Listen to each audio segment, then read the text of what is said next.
Thanks everyone for being here this week for our second CHEP seminar. We have Kasey Buckles joining us from the University of Notre Dame.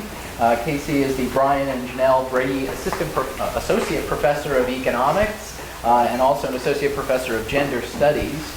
She's a Research Associate at the National Bureau of Economic Research and a Research Fellow at the Institute for Labor Economics. She also serves as the co-editor of the Journal of Policy Analysis and Management and is an associate editor at Economic Inquiry. She's very well known for her work on economics of marriage and the family. She's very active in the Society of Economics of the Household. Her research has appeared in leading journals in the field, including Review of Economics and Statistics, the Journal of Human Resources, the Journal of Health Economics, the American Economic Review, Papers and Proceedings. We're all envious of your records. And today we're here to talk about the role of unintended births in changes in fertility trends in the U.S. Thanks so much for coming, Kasey. Yeah. Truly, thank you for having me. I've had such a great day here talking to your faculty and to your students. And I'm really honored to be included in this lineup of seminar speakers that you have for this semester. I was looking at the other presenters and papers that you have coming through, and that's really exciting that you're having such great scholars come in. And I am sad that I'm not going to be able to attend any of the other talks other than my own here. And I should say I'm happy to have you interrupt as I go along. I've talked to some of you about what the norm is here. They say you're very friendly, which is great. Don't be shy at all about jumping in if there's something, if you have questions or comments about anything I'm talking about here. So the work that I am presenting today is joint work with Melanie Gouldy at the University of Central Florida and Lucy Schmidt at Williams College. And it is really just the beginning of a broader research agenda that we're developing to really try to understand what has been happening with fertility in the United States over the last few decades, but really especially over the last 10 to 12 years. So the work I'm going to present today is our investigation into the role that unintended births are playing in these fertility changes. But we're just starting on this. I hope that I'll get to the end and have some time to talk about the preliminary work that we're doing to really try to understand the underlying drivers of these trends. So what am I talking about in terms of what's happening with fertility in the US? So this shows both the birth rate and the number of births in the U.S. between 1980, and I've actually been able to update this one to 2018 using the releases from the National Center of Health Statistics, right? So the birth rate here is the number of births per 1,000 women aged 15 to 44, right? And I'm going to focus on that rate here, which is the dashed line, for a second. And you can see that over these last few decades, the rate has been bouncing around a little bit, so that we reached a peak of about 70.6 births per 1,000 women in 1990, a local peak there. It came down a little bit over the next few years, but then rose again, so that in 2007, we had 69 births per 1,000 women. But what has happened since then is that fertility has really fallen off a cliff in the United States, right? So that in 2018, our birth rate was 59. That represents a 15% decline in the birth rate in just, sorry, that should say since 2007. So a 15% decline in just 11 years in our general birth rate. The total fertility rate, which is a measure that tries to capture how many births a woman, the average woman, would have in her lifetime, fertility rate, that rate fell to 1.73 in 2018. So that's a number that people often compare to replacement fertility rates of 2.1, so that's well below replacement rates in the U.S., and is at an all-time low for the United States to have by any of these measures. Right. So one other way to think about a fertility rate of 59, a birth rate, at the peak of the baby boom, the birth rate was more than double. So that kind of gives you the range of what is possible in recent U.S. fertility. All right. So we're really thinking about what has gotten us to this point. What can we say about whether that's likely to continue? So I just gave a talk this summer at the NBR Summer Institute on a panel for Social Security. People in Social Security are very much paying attention to these numbers and trying to think about, is this just a temporary decline where people are delaying fertility, or does this reflect a new normal where we have low fertility in the United States and the way that we do in many European countries? So these are some of the big questions. Now, for those of you in this room that study health economics and policy, or even just paying attention, this may not actually be news because this has received a lot of coverage because of this, the fact that it's relevant for a lot of public programs and the interest that people have. So, this is CNN and the New York Times and The Economist and Vox and the BBC, AP News, NPR. So you've probably seen some of these pieces that are talking about the decline, conjectures about what might be driving it and what the implications are. All right, now one thing I want to say right off the bat here is that this is not just driven by changing demographic patterns. So it's not, for example, that we have fewer women of fertile age or that we have fewer white women and white women have lower fertility than non-white women, right? In fact, by demographic changes alone, the number of births should actually be going up in the United States. And that's because my birth cohorts, who are now entering the end of our fertile years, we're in our late 30s and early 40s, is actually a really small birth cohort. So as we age out of our fertile years, numbers should be going up. And in fact, so that's what this blue line, sorry, where's my laser pointer? There we go. Do I have a laser pointer? There we go. Nope. I'll get it. Okay. So the blue line is what would have happened by demographic changes alone if birth rates remained at their 2007 levels, but demographic shifts occurred, and instead we see this orange line, which is the number of births. So that is not the explanation. So if you saw all of these articles, they really do focus on those big numbers that I highlighted in that first slide, but a few of them dig a little bit deeper and look at different demographic groups, and I think that's really important for starting to scratch the surface of what's happening here.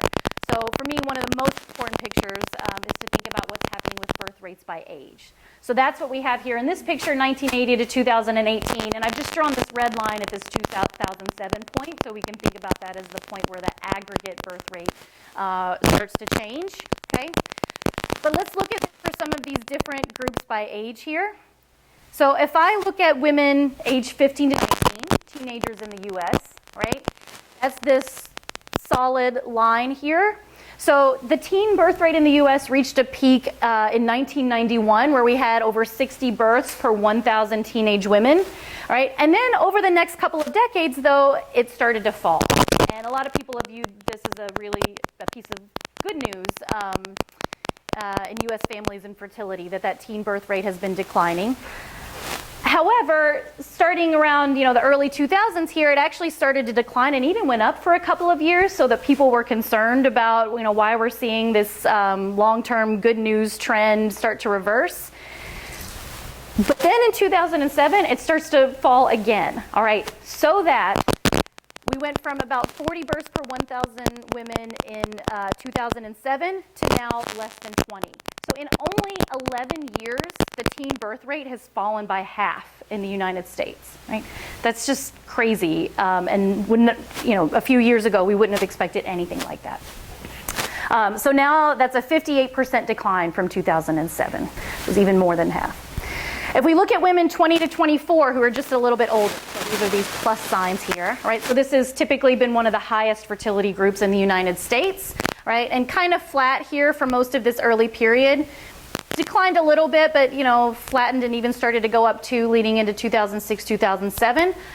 But this group has also seen a dramatic decline since 2007, all right? So 36% decline in the birth rate for women 20 to 24. Women 25 to 29, typically the most fertile group in the United States, they were flat before, have also started to decline since 2007, a 20% decline, to the point where they are no longer the highest fertility group in the U.S.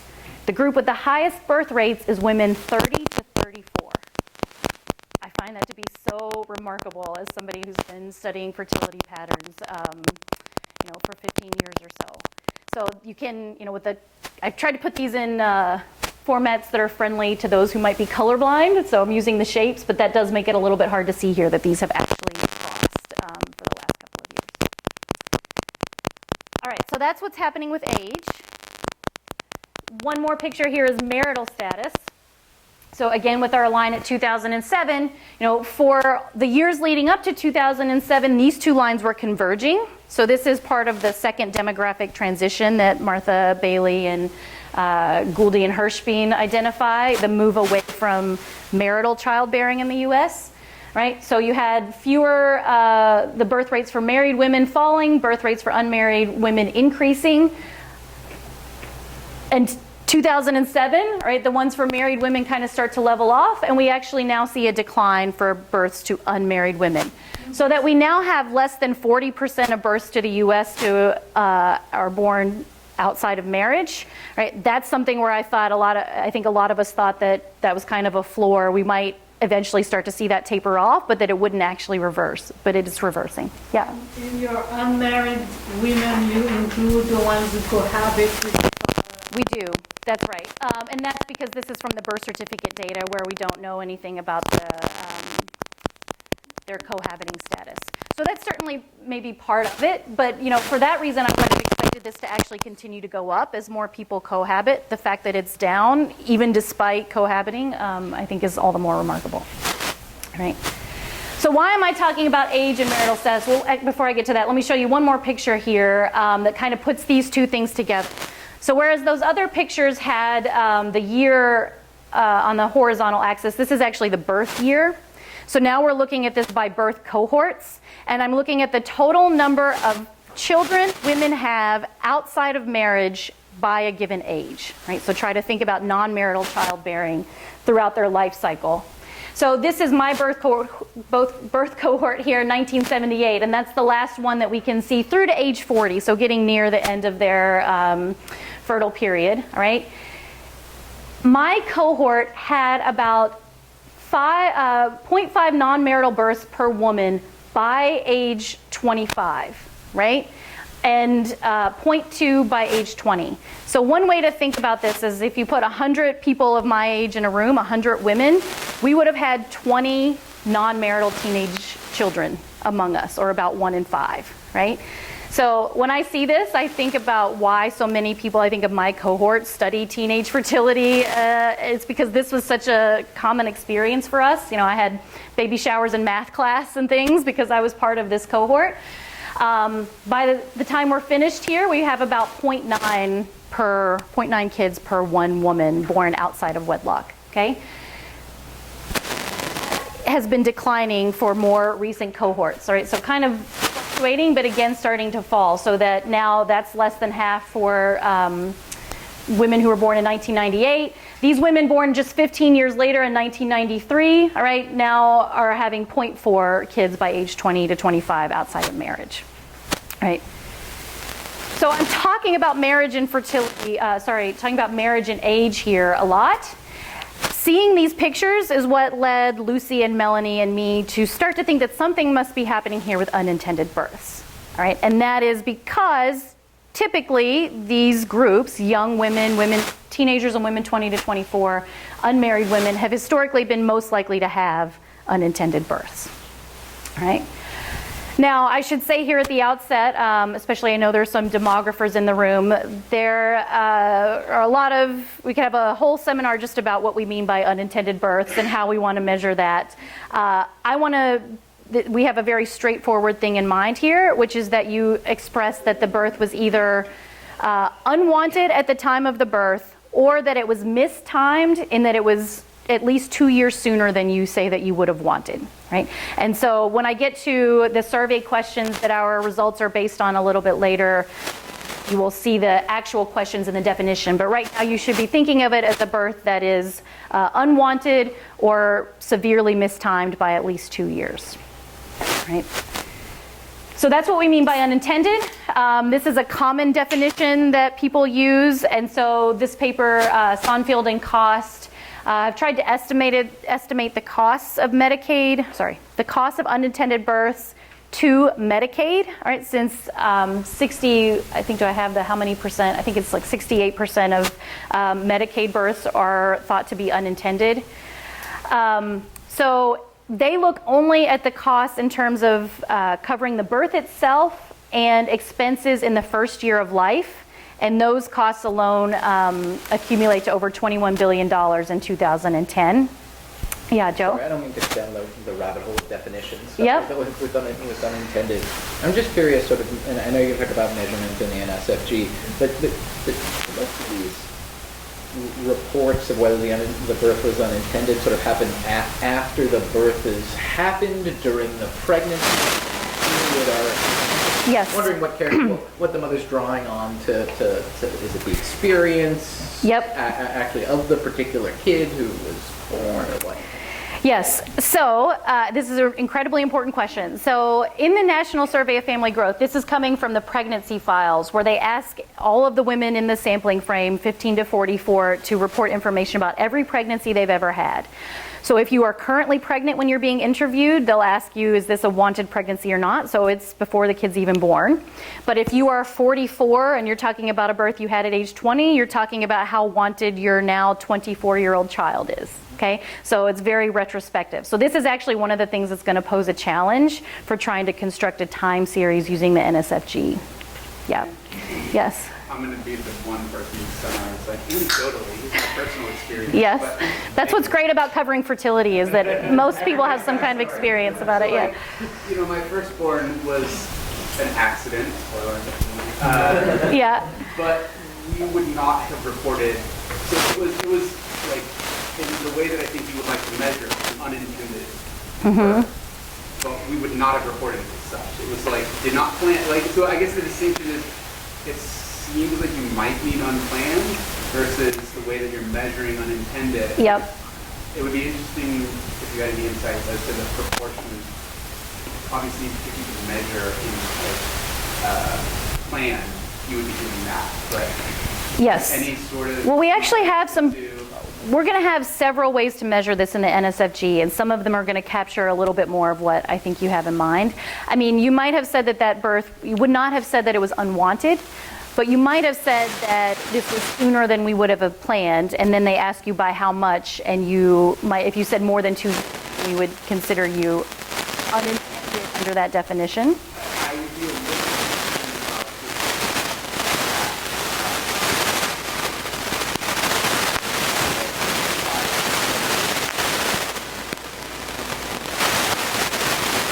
Yep.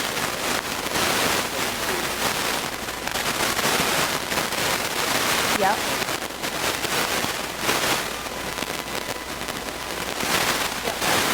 probably we would have responded still. No. Yep, I think that's totally right, and that's one of the many reasons why these are imperfect measures. Some of the other questions that we're going to use, not in our main measure, but we'll show are, you know, how happy were you to find out that you had this birth? So whereas it might have been unintended, but you still say that you were happy, we would not count you as unintended under those methods. We can also just observe whether you were actually contracepting at the time. So if we don't believe what you say, we can at least maybe try to believe what you do and see whether you were actively trying to prevent a birth at the time. The good news is that these measures are very highly correlated. So even though they might not capture exactly what you have in mind, they're quite correlated. And as I'm going to say over and over again here, you know, what exact measure and definition you choose matters for what your estimate of the level of unintended births is, but I don't think it matters so much for what we're mostly interested in, which is the time series. So unless there's some big change in how people are responding to the questions over time, which there might be, but unless you're thinking of that, I think these issues are kind of second order for what we're interested in, which is the trend. Right? Yes? To what degree is the correlation between risks of wantedness and regular use of different forms of birth control? I don't know that off the top of my head. So just to give you an idea of pregnancy intention, there's, you know, because of these different measures, there are pretty big ranges in terms of how many births what fraction of births people think are actually unplanned, unintended, unwanted. So most estimates, I would say, range between like 30 and 50%, which is a pretty big range. But I think that's probably higher than many of you might have guessed if you didn't study fertility, to think that big of a fraction are not intentional births, by however way you want to define it. The measure that we're going to use is actually a more conservative one that estimates it at around 30%. Yes? So, I'm curious how we should, like, as we're kind of moving through here, how should we be thinking about unintended births in the context that the unintended birth is an early birth, but a birth that would have happened later on in life? If we're thinking about kind of, the shifting demographics, these big, large-scale trends. On the one hand, if I have an unintended birth that's 2 years earlier than I planned, and then I don't have the child I would have had 2 years later. Yep. This kind of substitution. I know that in demography, it's kind of the early-late substitution is a big deal for what it looks like it's doing and the trends. But how should we be thinking about this?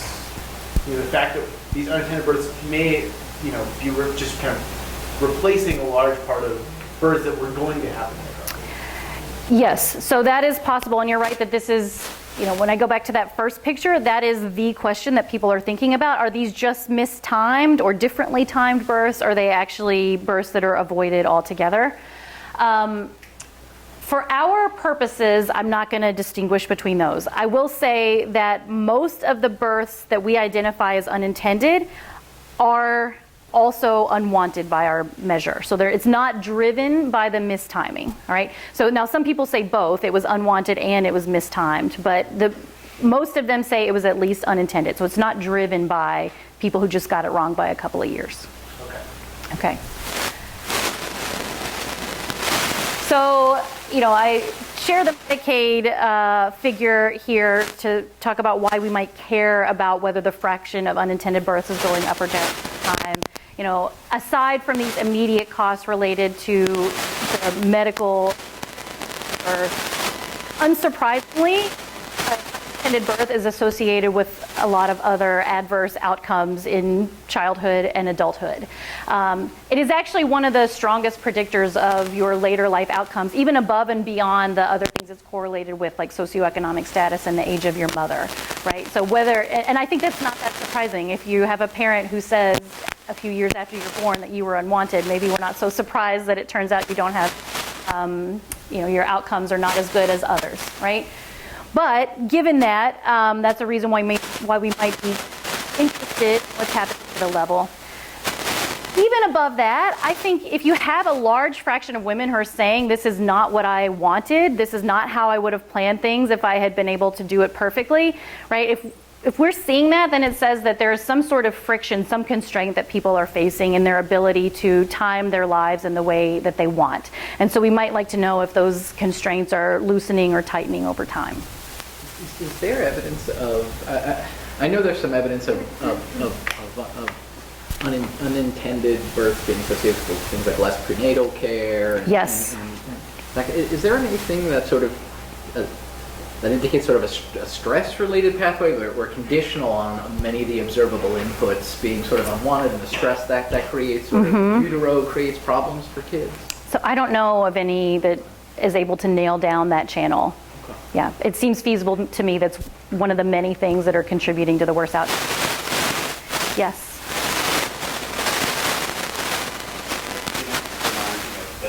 More fertility, but is there any like longer term trends in birth cohorts where, unintended births where, let's say, one generation or like an older sister mother has an unintended birth, and then therefore the younger siblings or the daughter or whoever else knows to maybe wait, and so then you see kind of this like peak and trough thing that we kind of observed in the early slides? So there is absolutely an intergenerational transmission of things like teen childbearing. I don't know of anything that's looked at unintended births specifically, and I think because for some of the data challenges that we're going to see here, this is not something that we have a long time series on. But if you think of, a high fraction of teen pregnancies, non-marital teen pregnancies are unintended, then I think the answer is yes. Yes, Shoshana. Are you also correlating these trends with the legalization of abortion? Because I'm just reminded of the research by Steve Levitt and Donahue, which looks at Yeah, so the time period that we're looking here is post Roe v. Wade. When I get to the end, we will talk a little bit about what role access to abortion and contraception might be playing. I will say, first of all, these, well, I haven't shown you that unintended births are declining, but unintended births are declining, and it is not because they are now more likely to be aborted. That's one thing.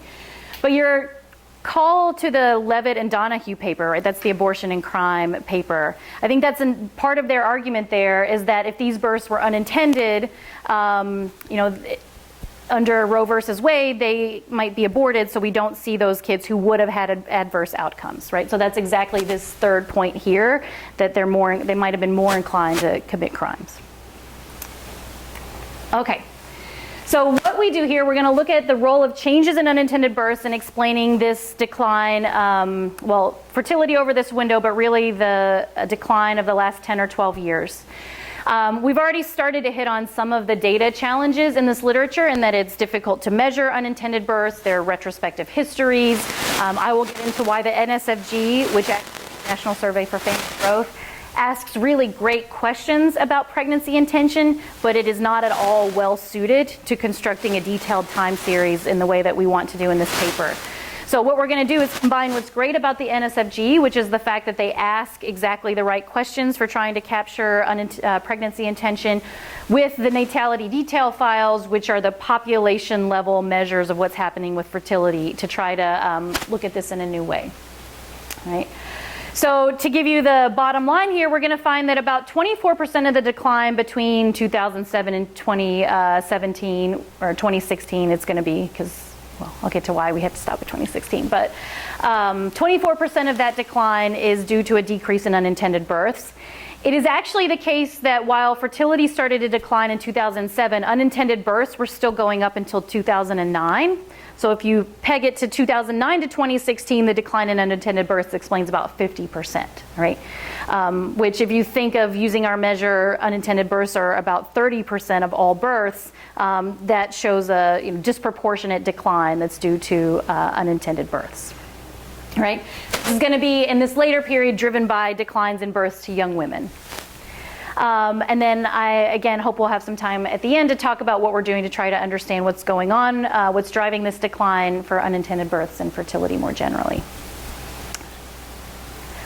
All right, and we think we contribute here to at least two areas. So, as an economic demographer, I just like to really try to understand the history of U.S. fertility. So there's a lot of work, for example, that I think is analogous to kind of what we're trying to do here, that tried to understand the causes of the baby boom and the subsequent baby bust. So that's a lot of this work by Martha Bailey and my advisor, Claudia Olivetti.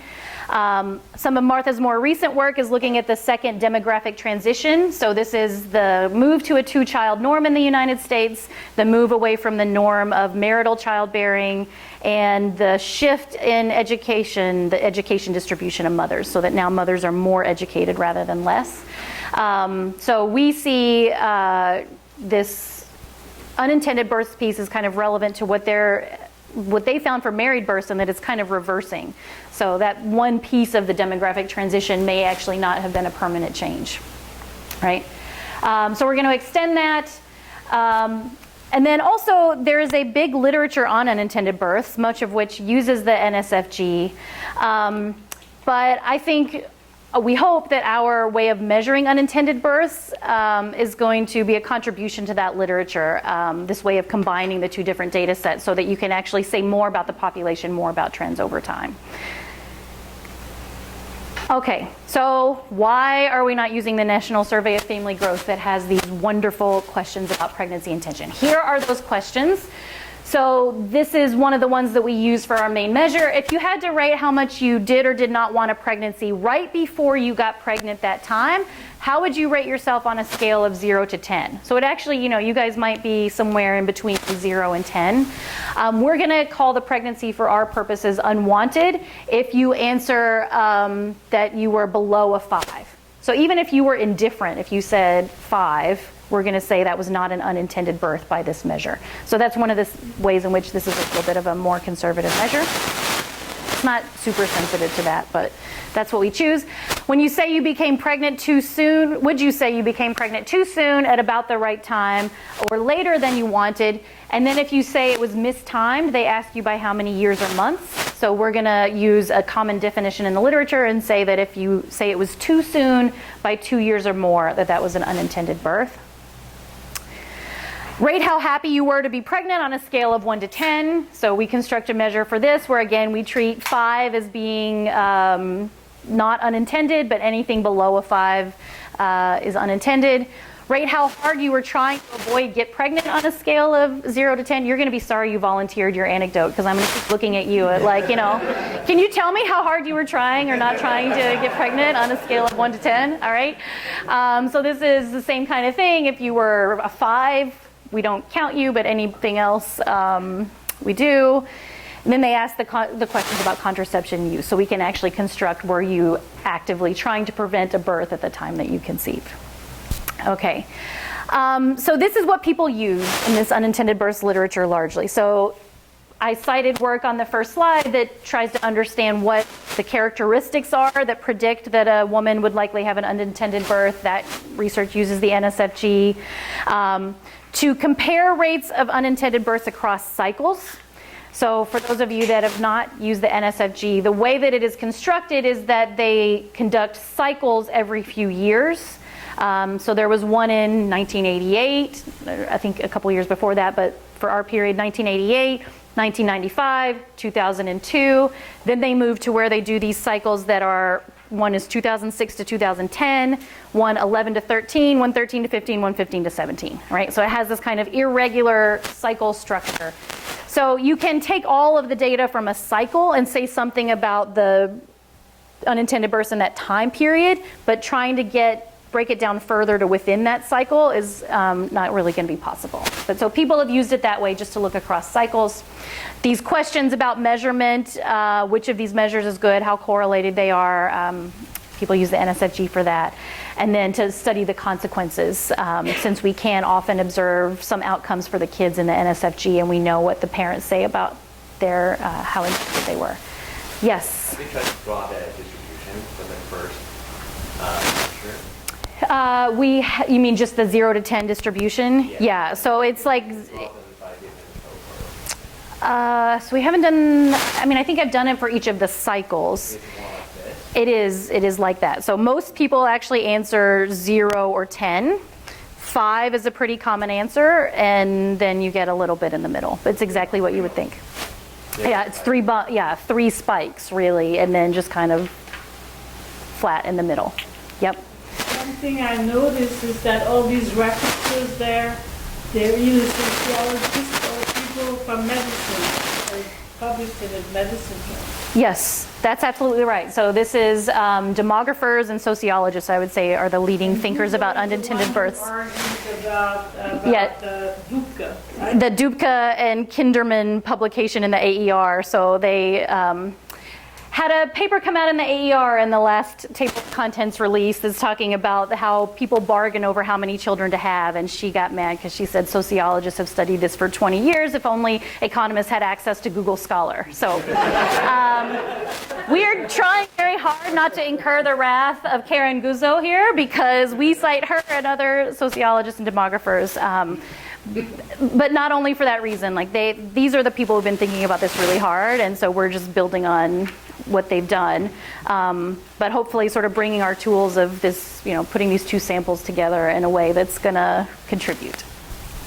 Yep. Did somebody else have a question? I thought I saw. No? Okay. So as we've already talked about a little bit in terms of the trends, they're asking these retrospective questions, right? The sample sizes are fairly small. So in a typical cycle, it's something like 10 to 12,000 women that they survey, and they try to make it nationally representative weights because they're trying to say something about the U.S.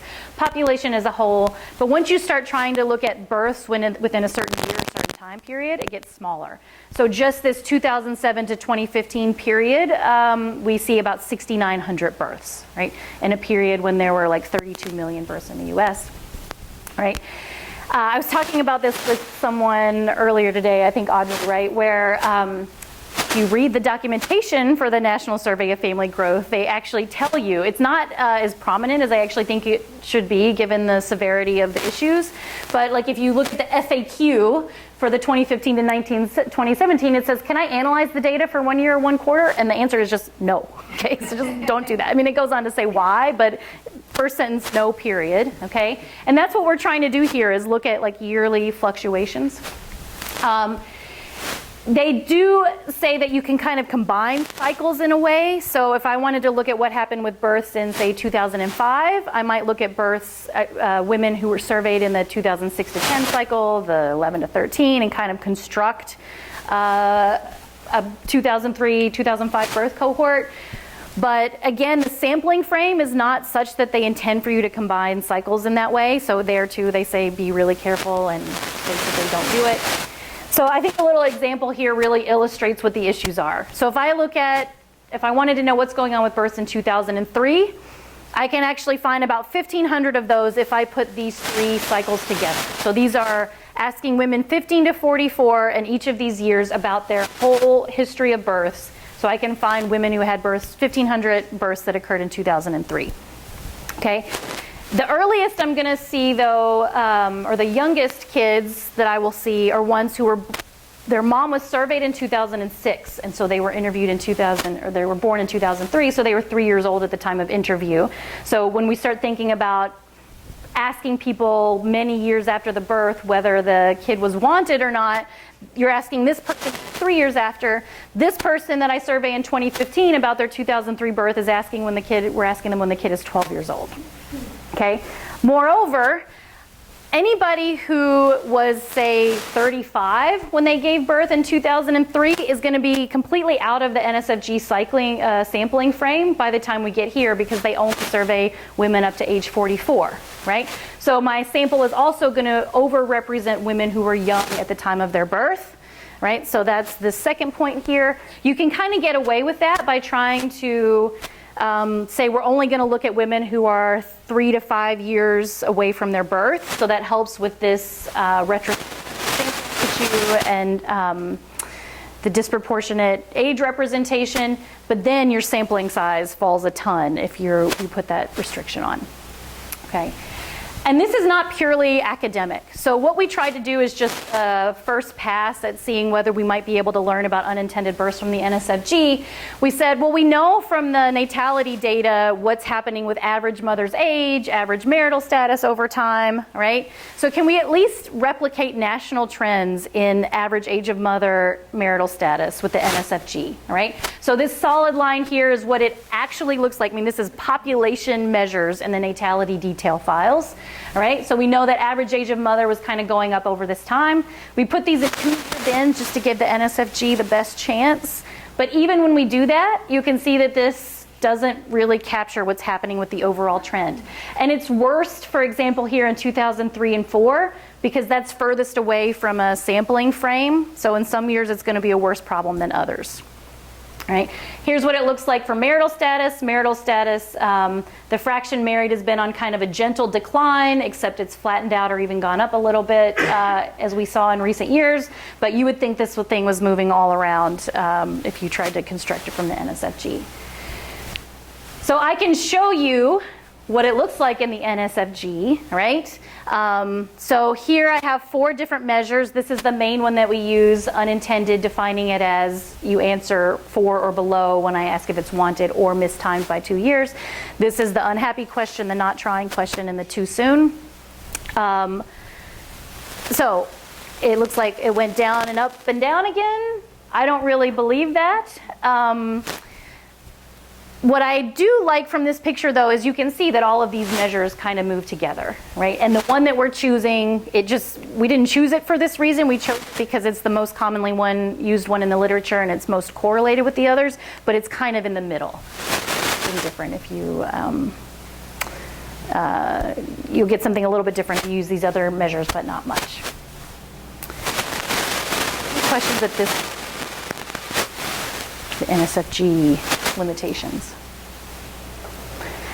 All right, so we're going to combine the NSFG with the natality detail files. by estimating a model of unintended births using the NSFG and the way that it's intended to be used. So we'll just take one individual cycle and try to see which characteristics predict an unintended birth using characteristics that are common to both the NSFG and the natality. And so that's going to be age, marital status, rate, parity, birth order, and whether you live in a metro residency. Once we build a model in 2002 that predicts an unintended birth, then we're going to go to the natality detail files and say, okay, given the characteristics of women in different years, what would we predict as the fraction unintended? All right. So here's what that model looks like that we take the NSFG. So using our definition, different definitions, but again, this main one, which is unwanted or mistimed by 2 years. K here is which G cycle we're using in a given regression. The probability that a linear probability model here predicting the probability unintended as a function of a full set of age dummies, a dummy for marital status at birth, living in an MSA, birth order 1 through 9, 4 race ethnicity dummies. These are the ones the most detail we could create and still have common variables between the two data sets for the whole time period. And then, here we're just trying to boost our predictive power as much as possible. This is not like many of the regressions that you're to run in your master's program. We're not trying to predict some causal relationship between parity and unintended or something. We're just trying to get the best prediction of whether an individual birth was unintended. So we interact all of these things. An example might be that a married birth, age 20 to 24, is less likely to be unintended than an unmarried birth, age 20 to 24, and that's what these interactions will capture. Yes. What's your name, by the way? Clark. Yep. Do you know where they live, or is the MSA dummy just there in city, not city? That's all we have. Yes. So that is not available in the public National Survey of Family Growth Files. So we think we could apply for the restricted use NSFG. This is a pretty predictive model, and we're not sure it's worth it, frankly. So if anybody wants to try to convince me otherwise, but right now that's all we have. You say no, Brandy? And I've gone through the approval process, and it's kind of there. Yeah, it is. I've done it before too for other projects. So for this one, the cost benefit, we have decided it's not worth it to have the higher level geography. Ideally, we would, but yeah. I'll see where you go, but I have a comment or a question or something like that, but I'll hold off until. Okay, good. Ryan, did you have a question here too? I never, ever want to be this guy in the seminar. Yeah. But, so most of the time when we're doing, like limited or linear probability models, they're totally fine. We're care about the coefficients themselves. Yep. They're approximate. Yep. But given that what you're asking is actually the predicted probability, Yep. a particular birth is unwanted. Yes. This is maybe a case where you might argue for the nonlinear model. So Yep, a probit or logit or something. Yeah. Yes, we have done that. Yes, and everything looks exactly the same. So there too, just in terms of presentation, so while we're not especially interested in the coefficients, I am going to show them to you so you kind of know what's going on under the hood, and I think the linear probability model is a better way to do that, but you're exactly right, and we have done it both ways, and it doesn't matter. Okay. All right, so in the fully specified model, we have 233 variables, and then we're going to estimate it separately for each of the last 4 cycles. So 02, 6 to 10, 11 to 13, and 13 to 15, right? Using the sample weights, because here we really care about trying to approximate the national population to be representative. We're looking only at live births. Abortions and miscarriages are a really big piece of studying unintended pregnancies. But here we're really trying to explain the trend in births. And so we want to restrict our attention to pregnancies that end in a live birth, right? We are going to do occurring within 3 years of the survey date to try to limit the sort of retrospective bias that might introduce. So that leaves us with mothers who are age 15 to 42 at the time of the birth, all right? So in these, I'm not going to show you the regressions with 233 variables, but just to give you a big picture sense of what's happening. So these are the sample sizes for the different waves. You know, the R squared here, I don't know what you want to compare it to, whether you think these are high or low. I presented this and Janet Curry said, well, that's about a Mincer equation, and she seemed to think that was good, so then I'll think that that's good. You know, but so we're explaining maybe a quarter to a third of pregnancy intention with these variables. Yeah, Ryan? This is also where the logic of probit could work, and you could do the classification, how many of them do you classify correct in the yes, right. So because you're never going to, with a limited dependent variable model, you're never going to get kind of a good, I mean, whatever you define as good, R squared, because you're never going to be hitting 0 or 1. right. But if you take predicted probabilities, say, okay, classify it as a 1 if it's above 0.5 or 0, you get the percentage you predict correct. Yep. And That would be really useful. Especially when you want to, you know, case that this model is really capturing. Yep. Yeah, I think that's a really good point. So what Ryan wants here is the version of fit that probit and logit models will return, which is how many people are you getting it right for, basically. I think that would be really useful. So. Okay, so here it is for each of the 4 cycles, all right?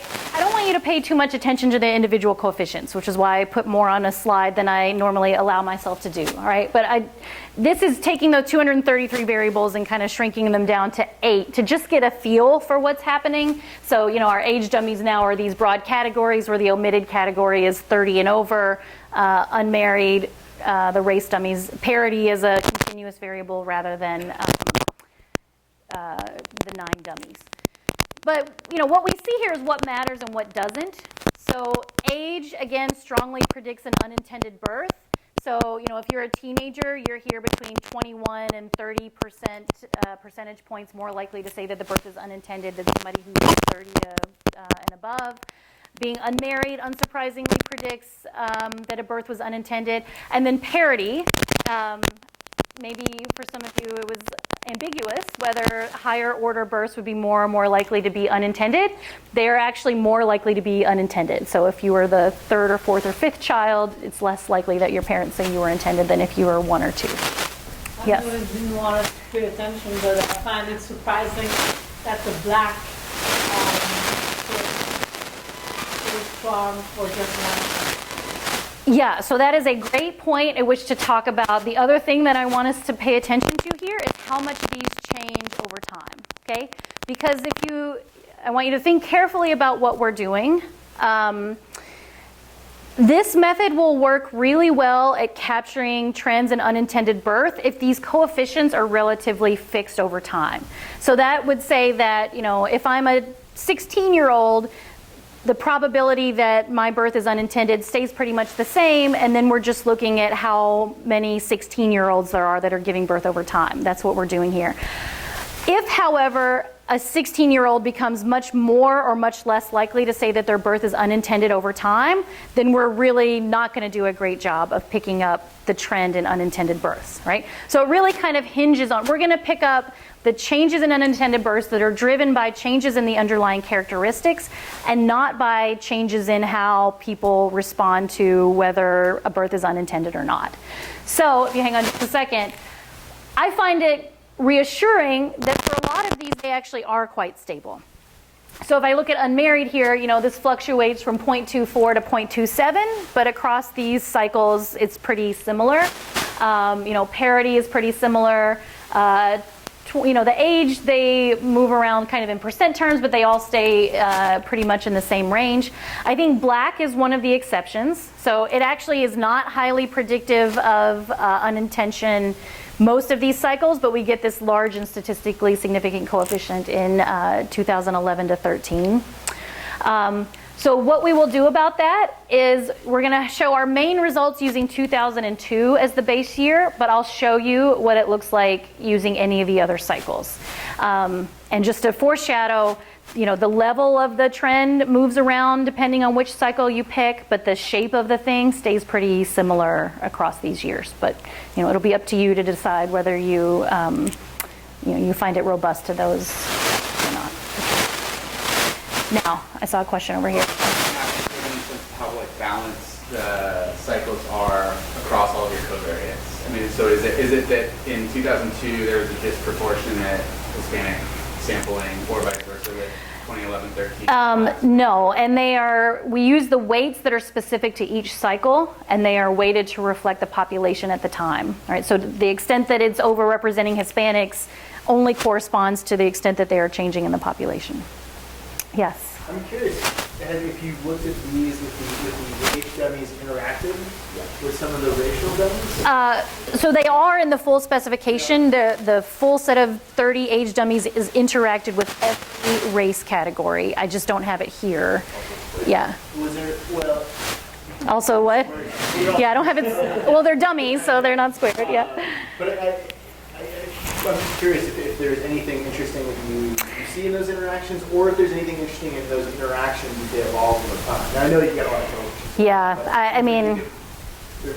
There might be, you might be able to pick up kind of, I don't know, like different like cultural evolution and norms or something. You know, you start to see a little evolution on this in 20 and 29. Mm-hmm. Right. It might be consistent with households planning to have kids in their 30s more. Right. So they're more likely to say these are too soon when before they wouldn't have said that. So it might be interesting to just as a totally aside thing to see similar evolution among different groups. Yeah, I think so. I mean, I looked at all of the coefficients at one point just to make sure nothing goofy was happening with the regression or anything. I didn't actually look for systematic patterns, but I'll show them to you if you want to look for patterns. And we should do that because like you said, interesting content there. Of the not at all. Like in the 233. No, I mean, so they're not even significant when it's 8, right? So, MSA is never significant here.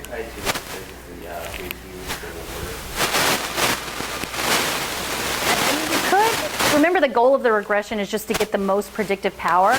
So even if it gives me just a tiny bit of juice, there's really no cost here because I don't care about the standard errors or, the adjusted R-squared or anything. So for that reason, we're just being totally hands-off and saying we'll put everything that might matter in there and use that for our prediction.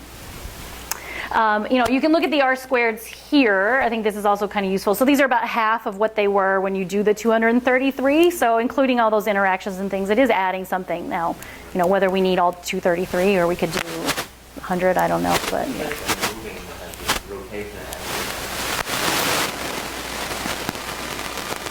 Yeah.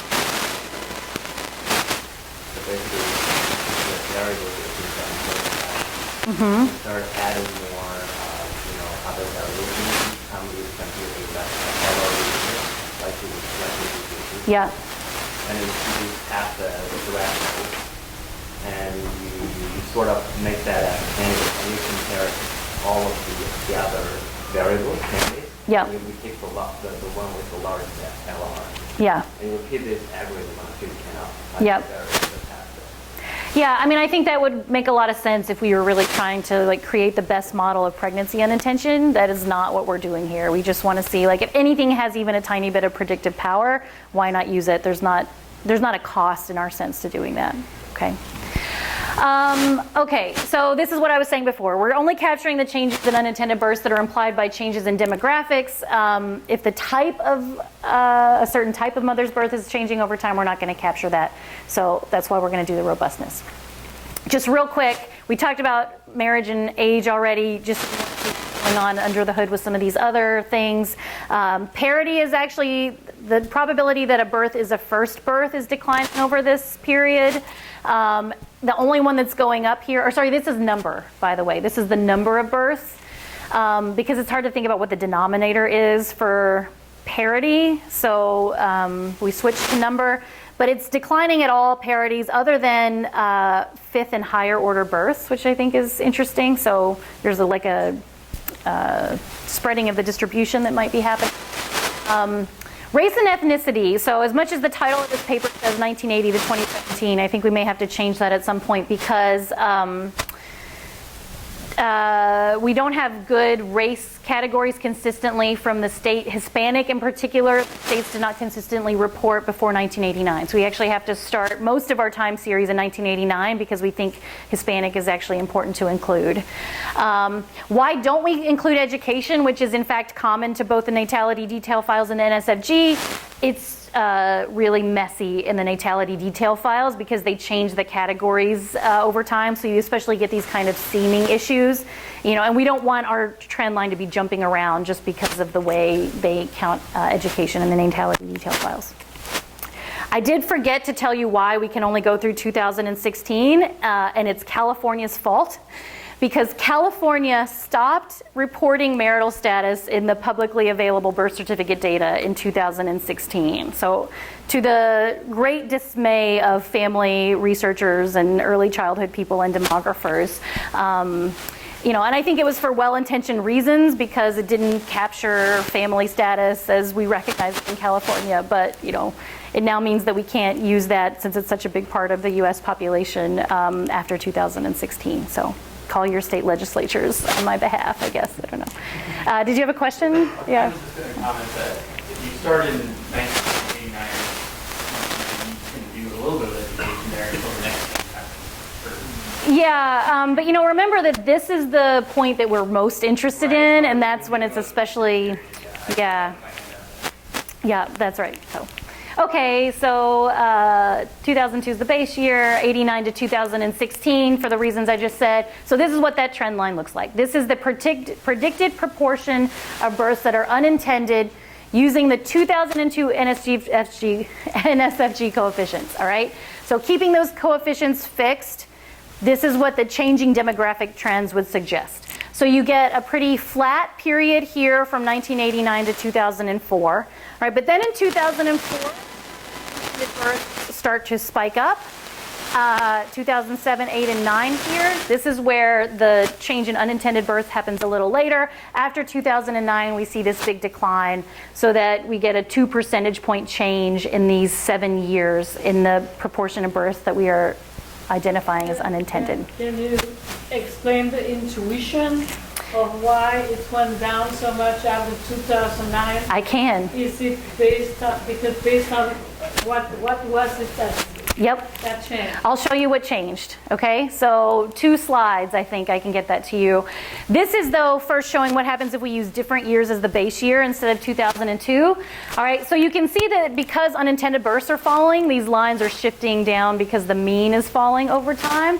All right, for the most part, though, they're pretty parallel. So the shape of the thing is the same regardless of the cycle we use, even though the level is different. The one little difference here is that 2012 gives us this decline here. And if you remember, 2012 is the one that identified black as a significant predictor of unintended births. And the proportion black, I think, is increasing slightly over this period. That's the best answer I have for why we're getting something a little bit different. But again, I haven't gone to all 233 coefficients to figure out exactly what's driving this. Here on, they're parallel. So now we're going to decompose the change the way that Shoshana wants us to do to figure out what is moving that thing up and down over time. All right, so now rather than allowing all of the demographic characteristics to change, we're going to pin all 2002 levels except for age and except for marital status and except for race to see what's really pushing this thing around. So for this, we have to move to a model without the interactions. If you do the model without the interactions, the R squared is a lot lower, but again, the shape of the thing is very much the same. So I think we can, our conclusions about what's moving it around are going to be okay. So what we see here, I'm going to start here to the right. Now, all of these things align at 2002 because this is where we fixed both the coefficients and all the characteristics to be at 2002 levels. But what happens, that's right. So what happens from 2002 to this point where we're increasing to 2009, that is entirely driven by changes in marital status. So this orange line shows we're fixing the age composition at 2002 levels, everything else, but changing only marital status pushes this line up, almost in parallel. After 2009, this thing is parallel to this gray line, which is moving because of age, all right? So this big run up is increasing non-marital births, but once non-marital births start to flatten out and even decline a little, it's those big decreases in births to teens and women 20 to 24 that is causing their PPU to go down, right? Race here doesn't do much, especially after 2002, and that's because both because the racial composition isn't changing that much, but also if you remember the coefficients on those regressions, at least in our parsimonious model, were not that important. Before this 2002 point, you kind of have offsetting things happening, all right? So for most of this period, you have declining teen pregnancies, women 20 to 24 are having fewer kids, so that should push our measure down, but you also have more non-marital births that are pushing it up. So that's why it's kind of flat for this period. It's not that nothing was happening, it's just offset, okay? Yeah? I'd like to get a better understanding of the orange line. Uh-huh. So what that whole big portion of the positive slope means that during that time, the married people wanted more children, they were less likely to have an unintended child? No, it just says, all it says is that because non-marital births were going up, that is pushing our predicted proportion unintended up because unmarried births are more likely to be unintended. Right? So remember, this is all just about our predicted measure. So that's still the navy line here that I showed you before, but now I'm just allowing one thing at a time to change. If only marital status had changed, if we'd only seen that increase in non-marital childbearing, we would have thought that unintended births must be going up. I see. Okay. Yes? I'm whispering around trying to get a sense of, make sure I understand this. So am I right in my understanding that in as much as there are characteristics that are relevant to the underlying unintended births that are not in your linear probability model, Yep. any of those changing characteristics would be, the only We're missing those. would be, Yep. So education is a good one. If more educated women are less likely to have unintended births, and the educational composition at the time, we're going to miss that. Yep. Okay. So this is just to highlight what we were seeing before, right? This is the period when unintended births are going up, and that's what's pushing the line up. Later, non-marital births are declining, and so if anything, the PPU should be falling, driven by marital status alone, right? During this 2002 to 2009 period, the teen birth rate, like if you isolate just that point, is actually really pretty flat. So it shouldn't be driving what's happening. This is what's driving what's happening, and this is driving what's happening. Okay. All right, so I would break this into 3 periods: 89 to 2003, marriage and age offset; 2000 to 09, the unmarried births are pushing it up; 09 to 16, declining births to young women are pushing it down. If we use different base years again, right, the shape of the thing is the same and the conclusion is the same. It's actually even more stark if you pin it to 2008, just because that's so close to where the apex is. These things are right on top of one another. So it is all about marital status here, and all about age here on out. This is 2011 to 13, pinning to 2012. This is 2013 to 15. So different levels, same conclusions. Yeah, Ryan. So I know that this paper you're looking at births, and then whether or not they were, the marital status to do with that. Was there anything interesting at this time that's going on with marriage or divorce rates in Well, general? I was going to ask the same thing. Yes. So you have delaying age at first marriage. This is before the recession. This is Well, it's over the time period. long period. Yeah, this is a long period. So, but generally over this period, you have delaying age at first marriage, more cohabitation. Do you have a particular story in mind or something you're interested in? I'm trying to think about, put that effect into context, particularly because there's a window in which it seems to track very well. Yep. And there's a window where it seems like there's another kind of dominating effect. And so just curious if you thought about, if part of that, or if the separation was due to kind of these changes or something else. Yeah, I think those are really important questions, and I don't have too much to say about them just now. Yeah, so Shauna. Since you also do work on religion. I don't work on religion. No, my co-author, Dan Hungerman, my co-author does, yeah. But So one of the things that is quite remarkable for the last, the period since the recession, 2007, where we see so many changes, is that there's also been a tremendous drop in religiosity. I didn't know that. And, Yeah. and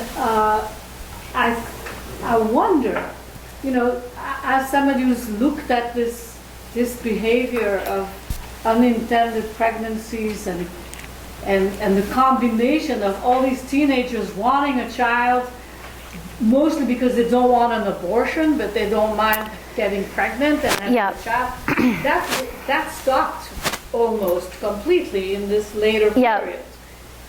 And I think that the reason it was, you see this, part of the reason why you see this increase in all these births, unintended births to teenagers, unmarried teenagers and young women, is actually this mentality of, they don't want an abortion, but they have sex with their kids and they have, and that's kind of, to me, illogical aberration, because it just doesn't make sense. Yeah. Why would you have sex if you don't want to have an abortion, use contraception in case you get pregnant and you don't really want to have? Yes. So that is very strange behavior. It is I think it might have been due to the fact that at that time you still have the Baptist church full of people, yes, of teaching people just don't have an abortion as the main thing. Yeah. And now they're still talking like that, but the young people are not going to listen. Yes, so that is a great chance to move into what's explaining these changes in the last 5 minutes or so. So you guys have had great questions, but I didn't get quite as far as I thought I might. I mean, I got through this paper itself, which is great, but I really do want to hear from you kind of what you think about what's happening. So I foreshadowed these results. The main thing here is, the 49% reduction from 09 to 16. You get a little bit different things if you use a different base year, but the main takeaways are the same. That's the cost measure. But let's just do this, okay? So let me say, it is not what's happening in abortion. So it is not that you have maybe declining religiosity and therefore more people willing to have abortions or more access to abortion over this period so that you get fewer unintended births. The abortion rate and the number of abortions is falling dramatically as well. We are having, abortions are at their lowest, the abortion rate is at its lowest level since Roe versus Wade. Right? So it's a combination of less sex and better contraception that are contributing. We're having less conceptions overall and not just an equal number of conceptions but fewer births. Okay? So it does not seem to be anything that's happening with abortions is actually going counter to these trends. Now, as I'm sure many of you have noticed in a room full of mostly economists, I'm showing you a trend that breaks around 2007, and I think we're all aware that something else pretty significant happened in 2007, right? And in fact, I have another paper with my colleague Dan Huffman and Steve Lugauer where we talk about the relationship between fertility and the business cycle. And in fact, our observation is that fertility declines before an economic downturn. So the title of that paper is Fertility, an Economic Indicator, right? So we would have actually expected to see fertility to decline in the Great Recession. the big question there is why has it persisted so long? We've had now a decade of economic recovery, and fertility just keeps going down 2% every year, right?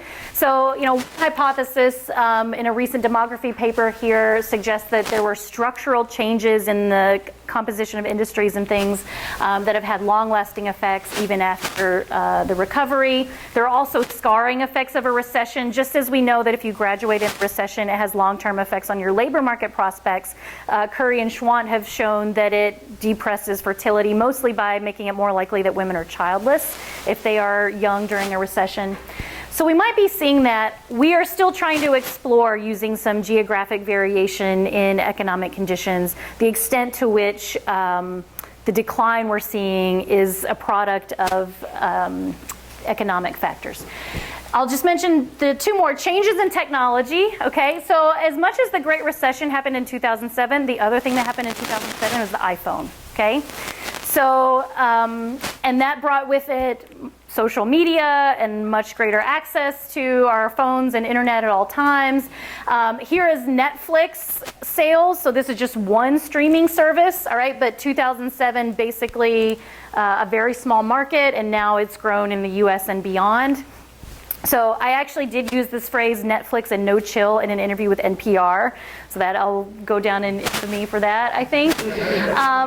But the argument is that if people, and especially young people who might have been at risk for an unintended birth, are not having those in-person interactions as much, so they're sexting and not having actual sex, or they're not meeting people, not hanging out in their parents' basement, they're together, they're hanging out in their parents' basement separately, then you might actually see fewer unintended births. I think this is a really interesting idea.